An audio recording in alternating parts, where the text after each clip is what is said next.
Assalamualaikum warahmatullahi wabarakatuh. Perkenalkan, nama saya Sania Putriana. Kali ini saya akan menerangkan materi tentang struktur dan fungsi tumbuhan, baik tingkat tinggi maupun tingkat rendah, serta peran tumbuhan bagi kehidupan manusia. Yang pertama, tumbuhan tingkat tinggi. Tumbuhan tingkat tinggi merupakan tumbuhan biji. Tumbuhan tingkat tinggi dikatakan sebagai tumbuhan biji sebab jenis tumbuhan ini merupakan jenis tumbuhan yang mempunyai akar, daun sejati, dan juga memiliki batang disertai dengan organ tambahan yang meliputi buah dan juga daun.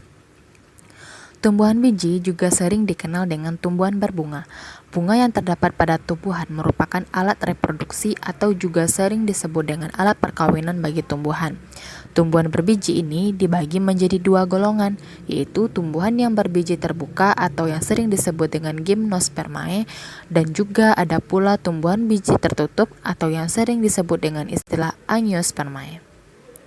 Contoh tumbuhan tingkat tinggi diantaranya adalah tumbuhan paku-pakuan dan juga tumbuhan bunga-bungaan. Ciri-ciri tumbuhan tingkat tinggi yang pertama berkormos sehingga disebut dengan chormophyta. Yang kedua, organ sudah dapat dibedakan dengan nyata atau jelas antara akar, daun, dan batang. Yang ketiga, mempunyai jaringan pengangkutan atau fasikular. Contohnya angiospermae atau dikotil dan monokotil dan gimnospermae. Yang keempat, memiliki akar yang berbentuk serabut. Tumbuhan tingkat rendah. Tumbuhan tingkat rendah yaitu salah satu jenis tumbuhan yang tidak pernah menghasilkan bunga. Ciri-ciri tumbuhan tingkat rendah. Yang pertama, bertalus sehingga disebut tumbuhan talopita. Yang kedua, organ masih sangat sederhana. Yang ketiga, belum mempunyai jaringan pengangkutan, contohnya Bryophyta dan Algae. Yang keempat, tidak memiliki bunga sepanjang hidupnya. Perbedaan tumbuhan tingkat tinggi dan tingkat rendah. Yang pertama, tumbuhan tingkat tinggi telah mempunyai jaringan pembuluh, contohnya paku dan tumbuhan bunga. Yang kedua, tumbuhan tingkat rendah tidak mempunyai jaringan pembuluh, sehingga materi disalurkan dengan cara difusi antar sel, contohnya lumut. Selanjutnya yaitu struktur dan fungsi tumbuhan tingkat tinggi. Yang pertama, akar. Akar ada beberapa jenis, yaitu yang pertama ada akar serabut. Akar serabut adalah salah satu dari beberapa jenis akar yang dimiliki oleh tumbuhan. Akar yang satu ini memiliki ciri khusus dengan memiliki jumlah serabut akar yang cukup banyak. Selain itu, akar serabut adalah salah satu akar yang tumbuh pada bagian pangkal tumbuhan. Akar serabut biasanya tidak dapat tumbuh besar, dikarenakan setiap serabut dari akar akan membentuk serabut akar lagi. Daya jelajah dari akar serabut sendiri bisa dikatakan cukup luas. Selanjutnya yaitu akar tunggang. Akar tunggang merupakan jenis berikutnya yang dapat kita temukan pada tumbuhan tingkat tinggi. Akar ini memiliki bentukan yang berbeda dari akar serabut. Pada tumbuhan yang memiliki akar tunggang, maka akar primer dan akan tumbuh besar menjadi akar utama. Selain itu, akar ini masih tetap memiliki serabut, namun dalam jumlah yang jauh lebih kecil. Akar tunggang sendiri lebih cenderung untuk tumbuh jauh ke dalam bumi daripada menyebar letaknya akan serabut. Selanjutnya, yang kedua yaitu batang. Jika kita berbicara mengenai struktur dan organisasi tumbuhan tingkat tinggi, maka batang adalah salah satu hal yang cukup penting. Batang sendiri memiliki peranan untuk dapat menopang tumbuhan tersebut. Batang memiliki berbagai macam jaringan tumbuhan yang sangat penting bagi tumbuhan untuk melangsungkan hidupnya. Dalam batang, kita dapat menemukan jaringan xilem dan juga jaringan floem.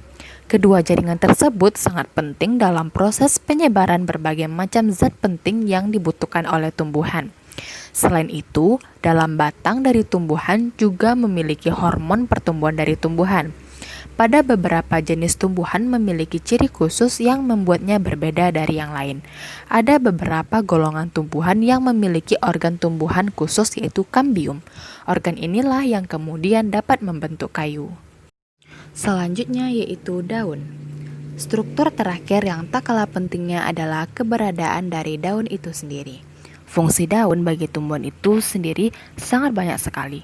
Namun, salah satunya yang cukup penting adalah daun merupakan lokasi berlangsungnya proses fotosintesis. Proses inilah yang kemudian dapat menghasilkan makanan bagi tumbuhan tersebut.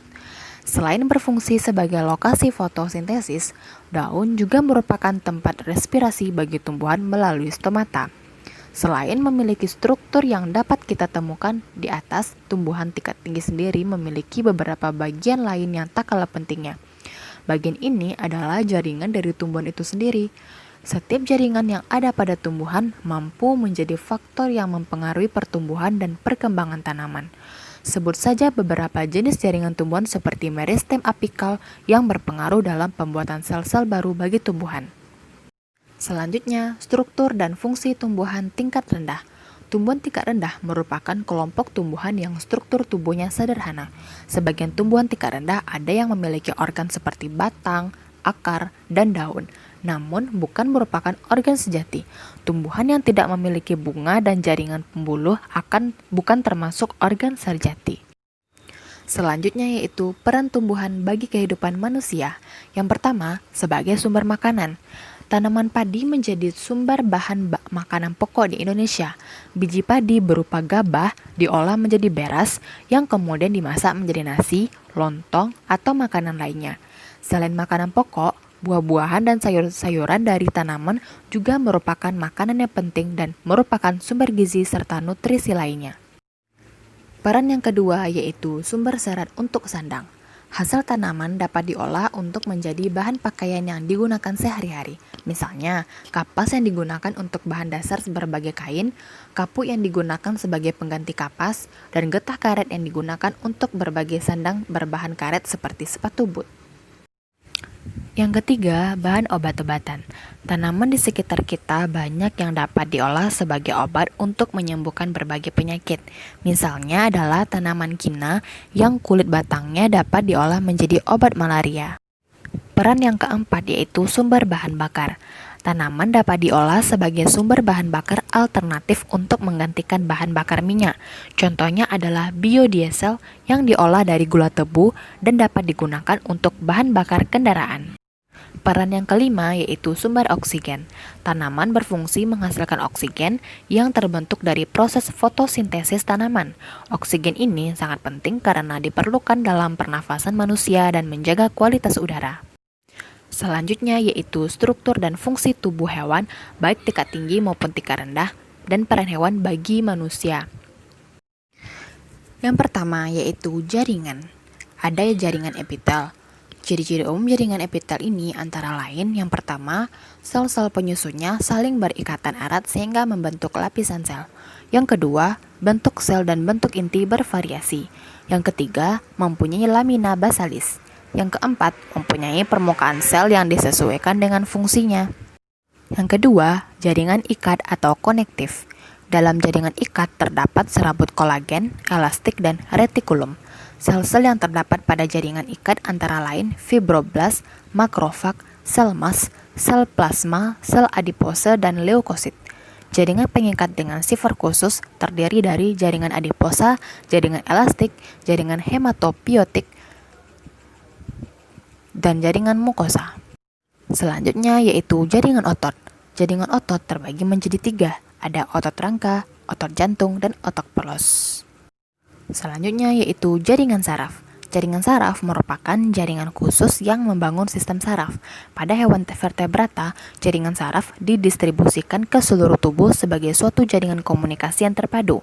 Jaringan saraf terdiri atas 2 macam sel, yaitu sel saraf neuron dan sel jaringan antar saraf atau neuroglia. Selanjutnya yaitu organ dan sistem organ. Yang pertama, sistem pencernaan. Sistem pencernaan terdiri atas sebuah saluran panjang, disebut saluran alimentari atau saluran pencernaan, serta organ terkait, termasuk hati, kandung empedu, dan pankreas. Saluran pencernaan makanan berawal dari mulut. Yang kedua, sistem sirkulasi. Sistem sirkulasi terdiri atas jantung, pembuluh darah, dan darah. Jantung merupakan sebuah organ kuat dengan besar sekitar kepalan tangan. Terletak tepat di sebelah kiri tengah di antara paru-paru. Jantung bertindak sebagai 2 pompa terkoordinasi yang mengirim darah ke seluruh tubuh. Selanjutnya yaitu sistem respirasi. Udara masuk ke dalam tubuh melalui hidung atau mulut. Dari lubang hidung menuju rongga hidung yang terbuka dalam tengkorak dan bergabung dengan faring menuju ke belakang. Faring merupakan pipa berbentuk corong yang memanjang ke bawah leher. Bagian pertama faring hanya dilewati udara, tapi di bagian bawah makanan dan cairan dapat melaluinya. Laring tempat pita suara bergabung dengan faring menuju trakea. Lipatan tulang rawan yang longgar, epiglotis terletak tepat di atas laring dan menutupnya saat menelan agar makanan dan cairan tidak masuk ke dalam trakea. Trakea terbagi menjadi dua saluran napas disebut bronkus primer, di mana satu bronkus menuju ke paru-paru kanan dan satu bronkus menuju ke paru-paru kiri. Setiap bronkus terbagi lagi menjadi bronkus sekunder dan tersier, akhirnya menjadi bronkiolus kecil. Percabangan ini disebut pohon bronkus. Dalam paru berpasangan yang menyerupai corong terjadi pertukaran darah. Yang keempat yaitu sistem kekebalan dan limfatik. Sistem pertahanan tubuh yang mampu beradaptasi ini terpusat pada sel darah putih khususnya yaitu limfosit atau sel imun utama, memiliki inti sel basar yang hampir mengisi seluruh sel berupa sel B atau T, tergantung pada perkembangan sel. Sel ini bereaksi terhadap serangan berbagai macam mikroorganisme. Rumitnya sistem ini bertujuan untuk menciptakan kekebalan, yaitu setelah serangan pertama, tubuh menjadi terlindung atau resisten terhadap serangan dari jenis mikroorganisme yang sama. Selanjutnya yaitu sistem ekskresi. Sistem ekskresi terdiri dari sepasang ginjal, sepasang ureter, satu kandung kemih, dan satu uretra. Seluruh komponen ini menjalankan fungsi sistem ekskresi, yakni mengatur volume dan komposisi cairan tubuh, memindahkan zat sisa dari darah serta membuang zat sisa dan kelebihan air dari tubuh dalam bentuk urin. Yang keenam yaitu sistem endokrin. Sistem endokrin merupakan sistem yang terdapat dalam tubuh dan berfungsi untuk mengkoordinasi aktivitas tubuh, misalnya pencernaan, metabolisme, dan lain-lain. Komponen utama dalam sistem endokrin yaitu pituitari atau hipofisis, tiroid, pankreas, kelenjar penghasil hormon lain. Yaitu sistem reproduksi. Sistem reproduksi termasuk sistem utama dalam tubuh yang merupakan sistem yang sangat berbeda di dua jenis kelamin dan satu-satunya yang belum bekerja sampai pubertas tiba. Sel sistem pria menghasilkan kelamin atau gamet yang disebut dengan sperma. Tidak seperti perkembangan sel telur wanita yang terjadi dalam siklus dan berhenti saat menopause. Produksi sperma terus berlanjut tetapi berkurang perlahan seiring penuaan. Selanjutnya yaitu sistem saraf. Sistem saraf terdiri atas 3 komponen yang dikelompokkan berdasarkan anatomi dan fungsinya. Sistem saraf berpusat CNS atau Central Nervous System adalah pusat struktur dan mekanisme kerja tubuh. Sistem ini terdiri atas otak dan saraf utamanya sumsum tulang belakang yang mengalir di dalam tulang belakang. Yang kesembilan yaitu sistem integumen. Sistem integumen merupakan sistem perlindungan terhadap cedera mekanis infeksi dan pengeringan. Komponen utama dalam sistem ini adalah kulit dan aksesorisnya, misalnya rambut, kuku, dan kelenjar kulit. Yang ke-10 yaitu sistem kerangka. Sistem kerangka merupakan sistem yang terpenting dalam pergerakan serta penopang dan perlindungan tubuh. Sistem kerangka juga berfungsi untuk melindungi organ-organ vital tubuh seperti jantung, hati, lambung, otak, dan lain-lain. Adapun komponen utama dari sistem kerangka yaitu tulang sejati, tendon, ligamen, dan tulang rawan. Yang ke-11 yaitu sistem otot, dan sistem rangka sangat berkaitan erat karena otot yang ada dalam tubuh berfungsi untuk menggerakkan atau lokomosi. Komponen utama dalam sistem otot adalah otot rangka. Peran hewan bagi manusia, yang pertama, sebagai penghasil bahan pangan. Salah satu manfaat hewan bagi manusia adalah sebagai salah satu penghasil bahan pangan. Manusia harus makan untuk bertahan hidup. Salah satu bahan pangan tersebut diperoleh dari hewan. Beberapa bagian-bagian tubuh hewan yang sering digunakan sebagai sumber bahan pangan adalah daging dan telur. Sebut saja daging sapi, daging kambing, telur ayam, telur puyuh, telur itik, dan sebagainya. Yang kedua, sebagai penghasil bahan sandang. Yang pertama, pakaian dari bahan wool berasal dari bulu biri-biri. Yang kedua, bahan pakaian sutra berasal dari ulat sutra. Yang ketiga, bulu alpaka dipakai untuk membuat pakaian. Yang keempat, kulit hewan seperti kulit sapi, kulit kerbau, dan kulit kambing sering dijadikan sebagai bahan baku untuk membuat jaket. Yang ketiga, sebagai bahan untuk obat-obatan. Yaitu yang pertama, beberapa jenis ular sering diambil bisanya untuk bahan pengobatan. Yang kedua, cacing tanah sering digunakan untuk obat penyakit tipus. Yang ketiga, daging codot sering dimanfaatkan untuk menyembuhkan beberapa jenis penyakit seperti asma, gatal-gatal, dan alergi. Yang keempat, siput laut atau timun laut sering diambil ekstraknya untuk pengobatan penyakit diabetes. Yang kelima, minyak hati ikan hiu sering digunakan untuk mengobati penyakit kanker. Namun, saat ini spesies hiu merupakan jenis hewan yang dilindungi karena keberadaannya yang hampir punah. Selanjutnya, minyak ikan juga sering digunakan untuk bahan tambahan nutrisi untuk meningkatkan perkembangan otak anak. Yang keempat, untuk diambil tenaganya. Seperti di wilayah pedesaan, hewan-hewan seperti sapi, kerbau, dan kuda sering dimanfaatkan menjadi penarik gerobak. Kemudian dalam sistem transportasi, kuda sering digunakan untuk menarik andong. Selanjutnya, petani yang mengolah sawahnya dengan cara tradisional sering memanfaatkan sapi dan kerbau untuk membajak sawah. Kemudian, di daerah tertentu seperti wilayah gurun, unta dan keledai sering dimanfaatkan untuk mengangkut barang-barang yang berat. Selanjutnya, di beberapa wilayah seperti wilayah pedalaman, gajah sering digunakan sebagai pengangkat kayu. Yang kelima, digunakan sebagai bahan kerajinan, yaitu beberapa jenis wayang kulit dan beberapa jenis kerajinan sering dibuat dari kulit hewan seperti kulit sapi, kulit kambing, atau kulit kerbau.